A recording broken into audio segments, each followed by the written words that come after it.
2-3 పనుల విషయంలో కూడా దయచేసి నేను వాస్తవాన్ని మీకు చెప్పాలి. రేపు పొద్దున అనవసరంగా ఒత్తిడి తెచ్చి ఎవరు బాధపడ్డా నేనేం చేయలేను కాబట్టి ఆర్టీసీ ట్రాన్స్ఫర్, టీచర్ ట్రాన్స్ఫర్ తప్ప ఏ పని ఉన్నా దయచేసి నేను మీ శాసనసభ్యుడిగా నియోజకవర్గ ప్రజలకు అక్కడ మాత్రం నేను నిస్సహాయుని. నన్ను దయచేసి అర్థం చేసుకోవాలి ప్రజలు. ఎందుకంటే నాకు కూడా బాగా తీవ్రమైన ఒత్తిడి మా మిత్రులు శ్రేయభిలాషుల దగ్గర ఉంటుంది. ఒకటేమో ఆర్టీసీ డిపార్ట్మెంట్ ట్రాన్స్ఫర్స్, అందరూ బస్సులు నడవాలంటే డ్రైవర్ కండక్టర్ కావాలి.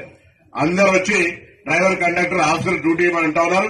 అది ఎవరు పని కాకపోయినా దయచేసి నన్ను క్షమించండి. నేనేం చేయలేను. నేను మా సంబంధించిన మంత్రి అయినా అర్థం చేసుకోండి. ఇంత బహిరంగంగా చెప్తానంటే ఎంత ఒత్తిడి ఉన్నదో ఒకటి. 2, అధ్యాపక టీచింగ్ సైడ్, అది గురుకుల కావచ్చు, లేదా రెసిడెన్షియల్ కావచ్చు, లేదా స్కూల్ పాఠశాల టీచర్లకు సంబంధించి చాలా ఇబ్బందులు ఉండొచ్చు వాళ్ళకు. కానీ 10 నెలలకు సంబంధించి కూడా నా ఒక్కరి దగ్గరికి 100,000 మంది మరి అప్లికేషన్ తీసుకొని ట్రాన్స్ఫర్లు వస్తే మొన్ననే 34,000 ట్రాన్స్ఫర్లు అయినాయి. ఆ ట్రాన్స్ఫర్ల విషయంలో ఇప్పుడు కూడా ఎవరికైనా ఇబ్బంది కలిగినా, నా దగ్గర వాళ్ళకి ఎవరు కలిగినా నన్ను ఏం తప్పు పట్టుకోవద్దు. మిగతా ఏదున్నా ఉద్యోగం సంబంధించి రాకపోతే ఒకటికి 10 సార్లు అడగండి.